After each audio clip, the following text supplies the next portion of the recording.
Season 2, Episode 18. It's Average Sports, Average Guys. Eric and Ty. Hey-o. I lost the articles on that one, but that's the title. You guys know us if you've ever dropped in. We talk about sports, all things sports. If you're new, if this is your first episode, welcome. Glad to have you listening in. Eric is the other one, my hype guy right now. Yeah. And we're just going to jump right into it. Talk about sports, all things of what we want to talk about, really. Yeah. Except for one thing that we do not want to talk about. And what are we not talking about, Eric? Oh, man. Every episode we pick out something that everyone in the sports world is just completely overwhelmed with. And today, if you're listening to this right now, you already know what I'm going to say. It's Antonio Brown. So screw that guy. We're on to the next thing. Although we'll stay on topic with the NFL because week 1 just happened. Oh, man. And Eric loves fantasy sports. I love fantasy sports. How did that week 1 turn out for you, buddy? Well, in the league that we're in together, it did not turn out super great. Oh, no. I had a bunch of people give me a bunch of dud games, so Devontae Adams, Joe Mixon, I'm talking to you guys. I was calling pretty bad. him out. Yeah. All right, you should find him on Twitter. I've already added him. You already okay? Good. Well, good luck to you in for next week. But really, I want to talk about a couple of matchups. In particular, what one stands out because you and I kind of go back and forth on the Cleveland Browns. The Titans win against them and really destroyed them by 30 points. 43-13 was that final. Yeah. In Cleveland. So are the Titans that good or the Browns that bad? You know, that's tough. They certainly didn't live up to the hype. I don't think there's any question about that. The Tennessee Titans, I think they're a good football club, but Marcus Mariota is the one that makes me question them.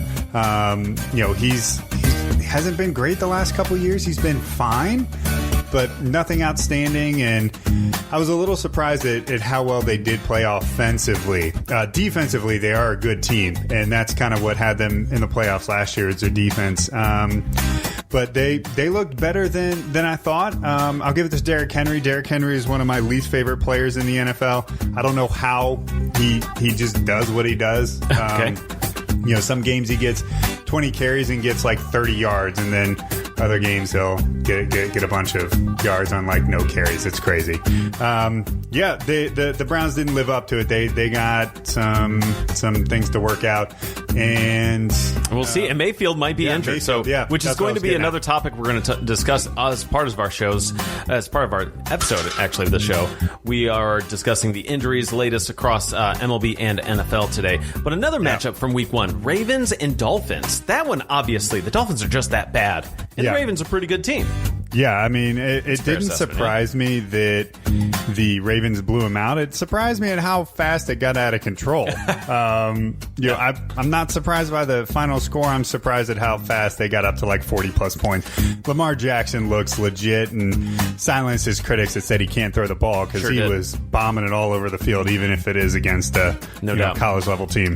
Let's see. We had the Rams go against the Panthers. They took them just by 3 points. So that was an interesting game in the final. We did have a tie going against the Cardinals and Lions, 27-27.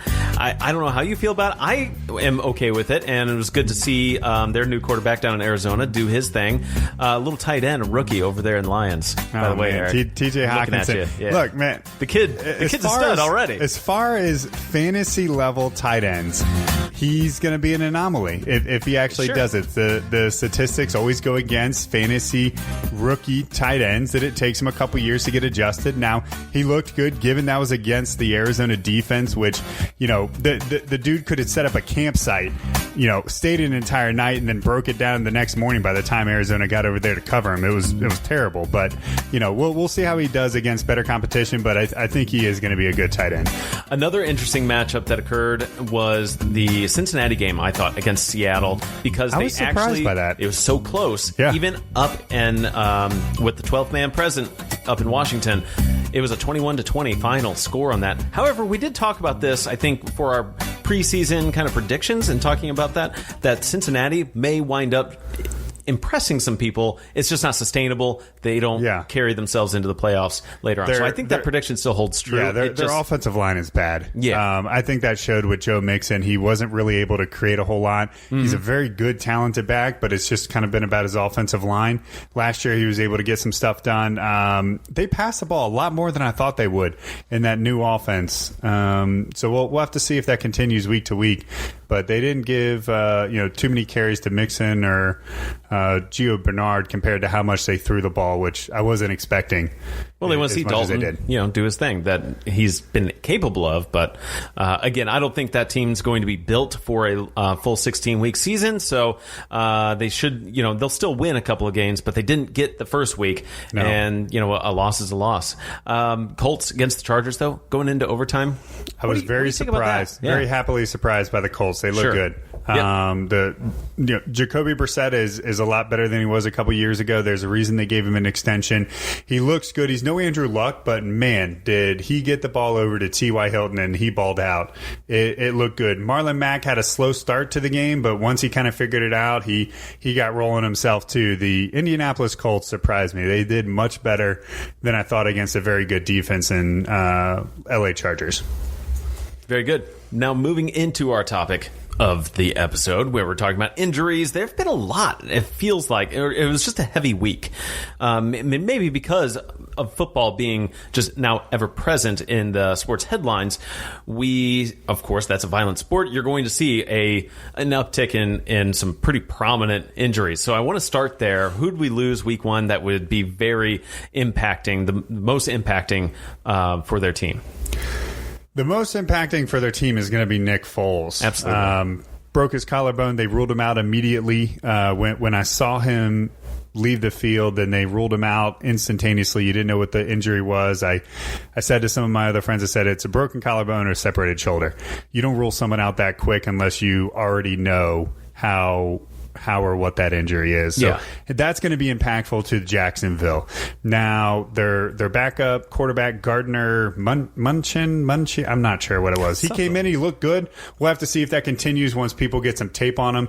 But he came in and did a serviceable job, so we'll see if that defense can carry him and they're as good as they say they are. Jalen Ramsey says he's as good as he's, And unfortunately, they were playing against an improved, albeit maybe not the best, but Kansas City defense and their really tough offense. Oh, they're incredible offense. Yeah. Unreal. Some other ones to watch too. Had an ankle injury for Pat Mahomes. Now he's going to play, but that's definitely something to watch because if he goes down, that is disaster in Kansas City. Some other big ones. Tyreek Hill is out in Kansas City. He hurt his shoulder. He's going to be out a couple of weeks. We already mentioned Baker Mayfield, but he did leave the game with his throwing hand wrapped. So we'll have to see how that turns out. And then Tevin Coleman in San Francisco. We're really highlighting the offensive players here, just mostly. But Tevin Coleman going down, I don't know if that's going to be a big impact. Between Matt Breida and Raheem Mostert in San Francisco, I think they'll be just fine without Tevin Coleman until he can come back. So. Right. No, I think going into Foles, like you said, Funchess, Tyreek Hill, those are some impactful players. And then just keep an eye on Baker Mayfield because that will, of course, really set a tone for maybe even open that door for possible frustrations in that clubhouse. If they're not winning those first couple of weeks of the season, everyone's going to throw their arms up. The Browns are no good. Yeah. Which I'm already on that side of the fence. Yes, you are. You and a whole bunch of other people think they're going to actually have a winning season. Again, they got to prove it. And they did not week one. Not even close. I'll give it to you. All right, thank you. That's what I'm looking for, validation. So let's move over to MLB, though, and some injuries, because we're on the precipice, the doorstep. We are just a few games away, Eric, from the playoffs, and that's what we'll talk about in our next episode, really that playoff picture, of course, and delve into it. But for significant injuries, Yelich, how about fracturing his kneecap? Is this it for the Milwaukee Brewers, then? Do they have even 100%. a chance? Yeah. Yelich had that entire team on his back. You can't the replace entire him. Season. Yeah. The only reason they did as good last year is not only Yelich carrying the team offensively on his back, but that bullpen was great. They've been average, if not bad, this year. Yeah. And then Yelich going down with that broken kneecap. I mean, they were already several games back in the wild card spot. They're done this close to the end of the season, so you can go ahead and cash in any of your Milwaukee Brewers stock. It's over. Yeah. So talking about on the American League side, there are two center fielders on teams that are playoff bound, the A's and the Twins, both losing their center fielder recently, I think right around September 9th.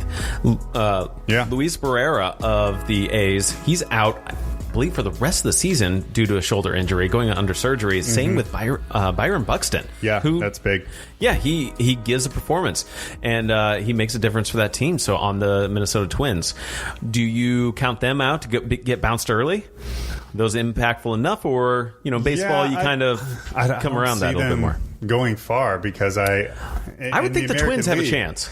I mean, anybody has a chance in baseball playoffs, especially with who gets hot and good pitching. But the Yankees look pretty unbeatable as far as the American League goes. I think that's fair. Yeah, and then Houston. And Houston as well, of course. Right. Yeah, I forgot Houston. My World Series pick. There's 4 teams out there, I would say, that are just looking incredibly tough. Well, maybe really just 3. And then I'm lumping in my World Series pick as well with the Braves. I thought you were going to say I thought you were going to go homer on me. I was like, no. No. It's laughable. Ha. It is. Ha ha ha. No. They'll make the playoffs, but they're not. Which I'm happy about. No, it's a long shot. I don't want to take that action. The Braves are still my pick to go against the Yankees, and with, their bullpens look really good. And as far as National League goes, the bullpens in the National League have been horrendous.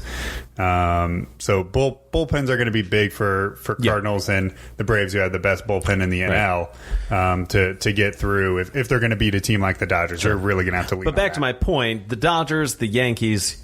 Yes, Dodgers, Yankees, Astros.